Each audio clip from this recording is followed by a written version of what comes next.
A mulher e o sexto sentido, todos têm poderes paranormais, casos fantásticos de evidência e premonição. Cada som foi gravado. Isso significaria então, não há ninguém falando do além. O médium capta seus próprios pensamentos, o pensamento de algum presente, ou quaisquer pensamentos que já perpassaram o recinto. Há que de alguma forma continuam ali. Pensemos em filmes, fitas magnéticas, discos, registram o que foi captado em determinada ocasião. Quem possui equipamentos reprodutor apropriado pode fazer zoar novamente as vozes ou a música registrada, como se tivesse acabado de ser produzida no momento.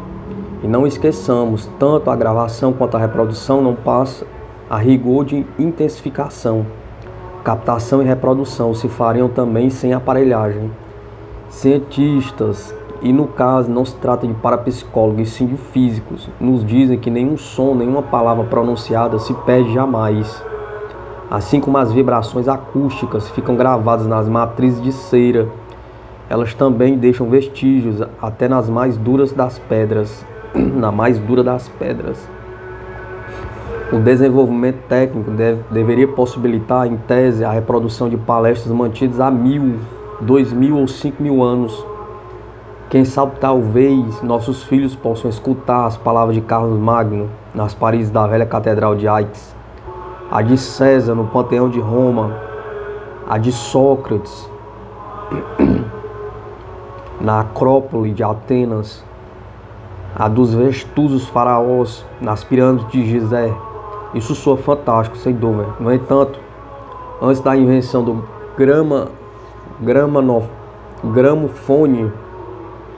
gramofone, quem julgaria possível guardar uma voz gravada?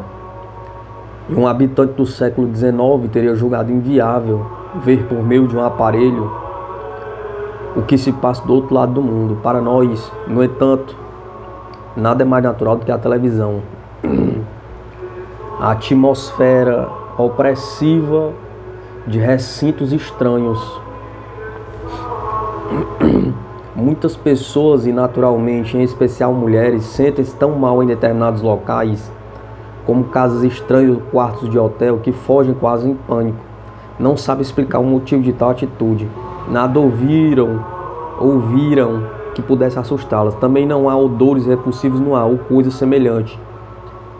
Elas apenas sentem algo opressivo. Ficam cada vez mais inquietas e perturbadas. Sentem arrepios, pressentindo algo inominável.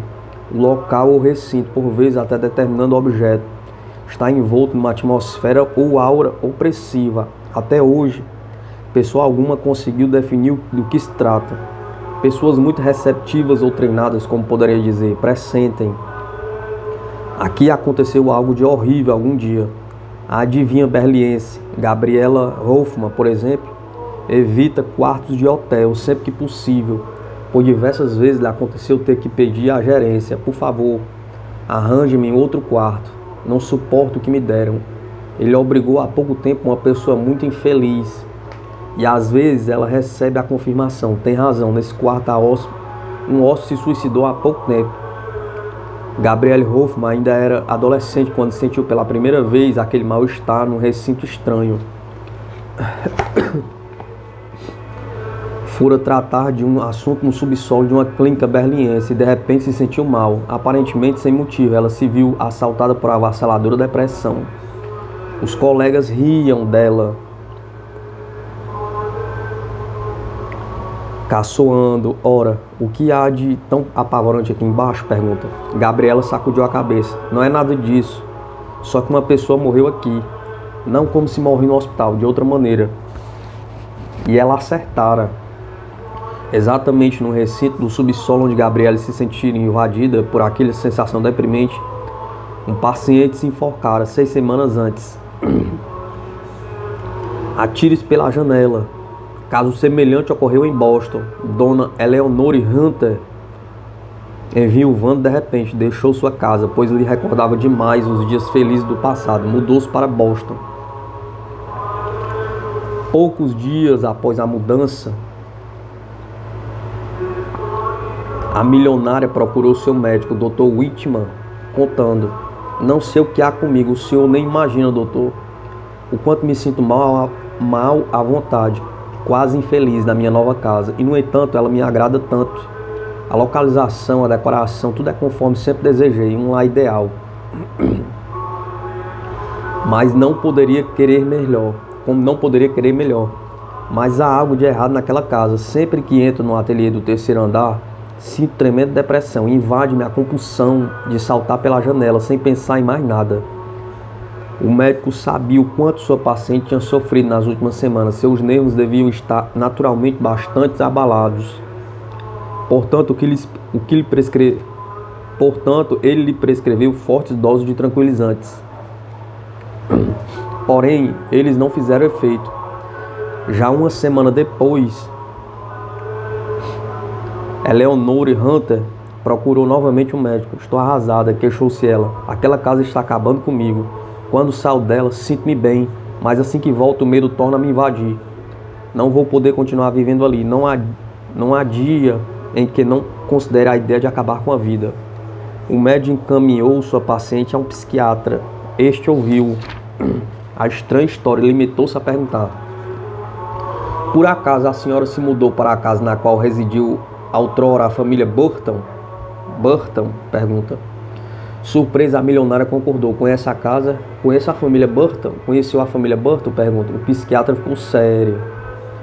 "Exatamente, a senhora Burton foi minha paciente. Suicidou-se há 3 meses na casa em que a senhora vive agora. Jogou-se da janela do ateliê.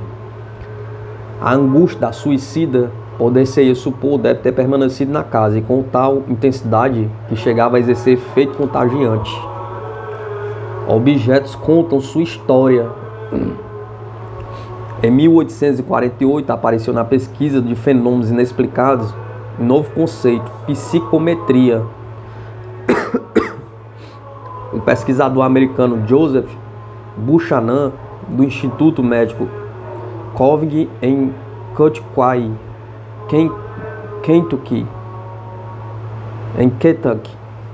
descobriu a existência de pessoas capazes de dizer tudo sobre um objeto, desde sua origem e histórico, mediante um simples toque. Muitos estudantes que acompanhavam um frasco de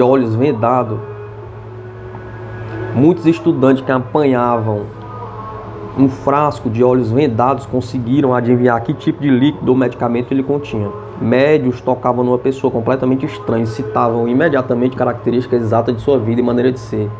O professor William Denton, geólogo de Boston, prosseguiu com estas interessantes experiências. Tinha uma vantagem sobre o professor Buchanan. Sua irmã, Anna Denton Creed, era um excelente médium. Era só colocar-lhe uma carta nas mãos e ela descrever exatamente o que a pessoa que a escrevera. O professor Denton publicou vários exemplos das surpreendentes deduções da irmã. Certo dia ele colocou uma pedra na mão de Anna Denton. Sem hesitar um momento ela falou: "Vejo o oceano e navios navegando sobre ele. Deve tratar-se de uma ilha, pois há água em toda volta. Afastei os olhos do ponto de onde vi os navios e agora avisto uma cena pavorosa. É como se um mar de fogo se precipitasse nas profundezas, fazendo a água ferver. A cena me faz estremecer até o mais íntimo do ser. Vejo o fluxo do fogo derramar-se no oceano. A água entra em furiosa ebulição. A pedra que a irmã lidera procedia do vulcão Kilauea, na ilha do Havaí. Recebendo outra preda, Ana disse: "Tenho a impressão de estar debaixo de tremendo volume líquido, a tamanha profundidade que nada consigo distinguir, e no entanto, sinto-me capaz de olhar para cima através de milhas e milhas de altitude. Agora ando de um lado ao outro e sinto agora em cima de mim, deve ser gelo. Estou imobilizada nele. Os movimentos da massa que me aprisiona não são regulares. Ela avança torna a avançar. Depois ela empurra, esmaga e desliza. Uma massa como uma montanha. Esta pedra era um calcário dos Alpes. Teria a senhora Danton se sentido como uma pedra numa geleira?" Pergunta. O professor prescreveu a respeito em 1863. Desde o primeiro clarão de luz sobre o nosso globo recém-nascido, quando seu berço ainda estava envolto por tempestuosas cortinas de névoa, a natureza fotografou tudo. Que galeria pictórica ela guarda em seu poder, vozes e imagem fixada por todos os tempos, liberada para alguns privilegiados hoje, amanhã talvez para qualquer pessoa. Pergunta. Seria uma explicação para minhas capacidades supranormais? Pergunta.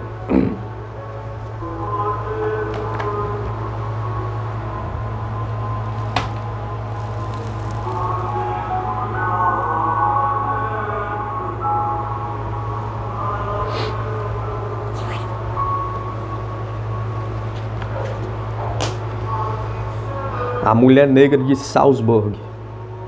Mas existe outra explicação, também muito natural, para os sinais ópticos e acústicos vindos do além.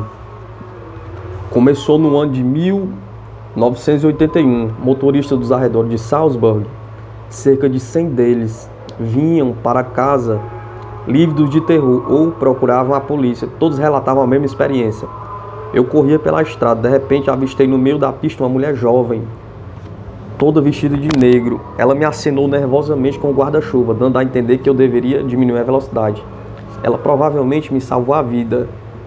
E um contava que evitará a tempo uma colisão múltipla com um perigoso nevoeiro, outro um perigoso nevoeiro. Um ou dois incidentes desse tipo ainda passariam, mas 100? Pergunta. Salzburg teria sido completamente contemplada com um anjo de guarda especial só para cuidar do trânsito nas estradas? Pergunta. Ou algum morto teria tomado assim o encargo de ajudar os motoristas em perigo? Pergunta. Repórteres curiosos começaram a investigar e descobriram uma conexão surpreendente. Pouco antes do aparecimento da mulher negra nos arredores de Salzburg, a garçonete Elizabeth, muito estimada e apreciada por sua prestimosidade, perdera a vida no acidente. Seu carro fora parar debaixo de um trem de carga. A descrição de uma mulher negra conferia com os traços físicos de Elizabeth. Teria a garçonete acidentalmente assumido a tarefa de evitar que outros fossem destinos igual ao dela? Pergunta. No sul da França, na região de Montpellier, é uma mulher branca que socorre os motoristas. Mais uma vez, trata-se de uma mulher muito bonita, flagrantemente parecida com uma moça que perdera a vida num acidente de automóvel no início da década de 80. A mulher branca surge de repente no fecho de luz dos faróis dos carros em disparada e ergue as mãos em sinal de alerta. Ocasionalmente a moça faz sinal ao motorista pedindo carona. A jovem, de longos cabelos louros, senta ao lado deles, conversando animadamente, mas de repente ela avisa, excitada. Não ultrapassa, o caminhão vai abrir para a esquerda, ou então, cuidado, a curva está escorregadia, vai devagar. Como sua colega de Salzburg, ela sempre tem razão. Isso já seria suficientemente admirável. Porém, o motorista fica com os cabelos em pé ao constatar, após controlar a dificuldade de trânsito, que sua bela passageira sumiu. Desapareceu sem que o carro tivesse parado ou a porta tivesse sido aberta. Manchas úmidas de chuva no assento ao seu lado provam que ele não sonhou. Os cientistas vêm colecionar casos de caronas fantasma há cerca de 40 anos. Eles existem por todo o mundo, até na China, e há 1 ou 2 séculos atrás pediam carona até nas diligências. Como explicar o fenômeno? Pergunta. Existem 3 teses ou tentativas de interpretação. Primeiro, os mortos têm realmente possibilidade de retornar ao nosso mundo e de se comunicar conosco. Então, tais visitas seriam prova do prosseguimento da vida após a morte. O fato de que estas aparições mostram principalmente mulheres, tanto outrora como hoje, em especial as que sofreram morte traumática, poderiam ser interpretado como indício de que as mulheres se ligam com mais intensidade à sua vida do que a dos homens. Quando a morte as surpreende inesperadamente, elas se sentem desorientadas no além. Então, em vez de vagar sem rumo, elas recorrem ao seu instinto feminino maternal e retornam para se tornarem úteis. Tudo isso soa de maneira convincente. Quem não desejaria que assim fosse realmente? Já no antigo livro dos mortos do Tibete, se encontra as conjurações que os parentes enlutados devem recitar ao falecido enquanto velam o corpo. Talvez ainda não tenhas percebido que morrestes, mas estás morto. Ainda pode ver-nos, mas não nos podemos mais nos comunicar contigo. Agora, segue teu caminho no além, sem olhar para trás. Entre os reflexos de uma chama do copo, a vidente consultada pela mãe de uma criança morta tenta evocar seu fantasma e comunicar-se com o seu espírito.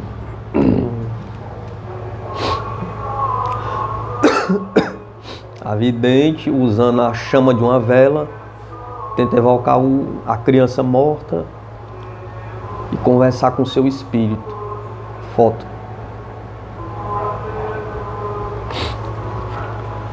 Quando mães alertam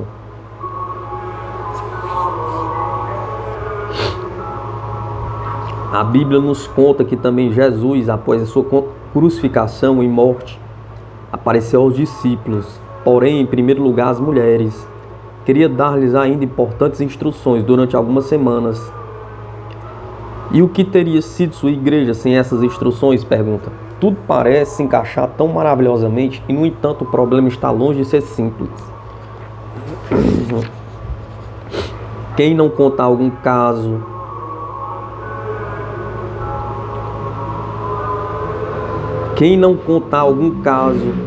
em que foi salvo pela mãe em hora crucial? Pergunta. A mãe lhe parece ser um sonho, indicando as questões de prova. A mãe alerta quando ele dirige depressa demais. A mãe o fita com os olhos cheios de censura quando ele está prestes a cometer uma tolice.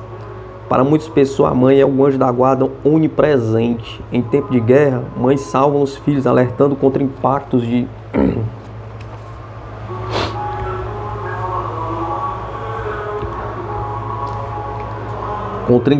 granada, quedas de aviões ou naufrágios, e tais avisos não provêm unicamente de mães mortas, o que é um ponto importante a considerar. Eram válidos quer a mãe estivesse viva, quer já tivesse falecido. Tudo isso leva a supor que a mãe em si nada tem a ver com tudo aquilo, mesmo que tenha sido vista fisicamente e que sua voz tenha sido ouvida com clareza. Tudo emanaria do próprio filho. A segunda tese é defendida por todos que consideram impossível o contato com falecidos. Afirma que em momentos de grande perigo as pessoas se tornam clarividentes, ouvem com maior acuidade, sentem o risco iminente. A fim de ilustrar claramente o risco, o inconsciente da pessoa ameaçada lhe envia o mais potente dos médios, a própria mãe. Ou, quando o relacionamento com a mãe não era dos melhores, um bom amigo, pois nesta aparição ele acreditará. O que significa? A mãe não aparece corporalmente.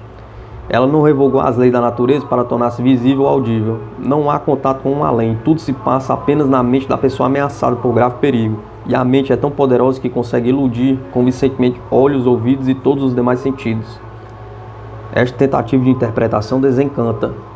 Quer dizer que não há provas de que a vida continua depois da morte? Pergunta. Não existe possibilidade alguma de entrar em contato com falecidos? Pergunta. Será tudo apenas ilusão, imaginação? Pergunta. Todas as experiências feitas não teriam passado de dolorosos erros? Pergunta. Mas como explicar então a mulher negra e a mulher branca? Espírito de mortos que os motoristas nem sequer conheciam? Pergunta. Como é que pode me surgir no momento de perigo alguém que não conheço? Pergunta. De cuja existência eu não tinha a menor ideia? Pergunta. Como é que minha mente pode me enviar avisos através de uma pessoa totalmente estranha, através de uma imagem que não está gravada nela? Pergunta.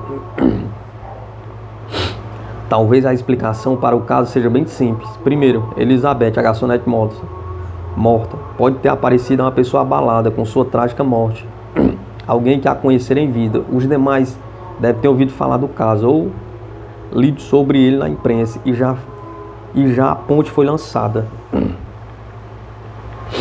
Grace Rocher, que consegue escrever colocando sua caneta sob sua mão, sem segurá-la normalmente. Ela descobriu seus poderes depois que seu noivo morreu, quando estava escrevendo uma carta e notou que a caneta movia-se por si própria.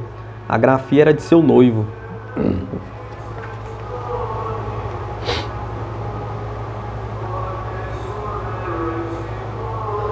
A média escrevente, sem saber, descobriu quando o noivo desencarnou.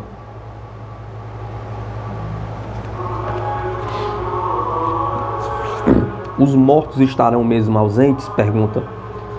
Existe ainda uma terceira tentativa de interpretação para estabelecer contato com outros. Talvez seja indiferente estar vivo ou morto. Talvez nosso espírito seja muito mais poderoso do que suponhamos em geral, mais poderoso, dotado de maior mobilidade e liberdade. Talvez ele possa se separar do corpo e entrar em contato com outros espíritos quando o consciente está inativo, durante o sono, a narcose, a hipnose, a embriaguez e a morte clínica. Neste caso, muitos sonhos não seriam sonhos, porém diálogos, encontros, pressentimentos e clarividências não seriam uma maneira vaga e inexplicável de interar-se dos fatos, das comunicações, mas comunicação. Neste caso, ideias geniais não teriam mérito próprio, pois seriam um resultado da comunhão com outras mentes. Avancemos mais um passo. Suponhamos que os mortos não foram afastados do nosso mundo, que não foram degradados para um local atrás, um local atrás ou além do universo, mas continuam presentes entre nós como antes, porém em uma nova dimensão, normalmente inacessível para nós. E supondo que nosso espírito desencarnado tenha acesso a esta dimensão, exatamente por ser a dimensão da qual ele se encontra com espíritos ainda vivos, então também seria possível fazer contato com o falecido nas ocasiões em que o consciente se encontra inativo. E os momentos de perigo extremo seriam uma destas ocasiões, pois ficamos momentaneamente impedidos de pensar, de tanto medo e pânico.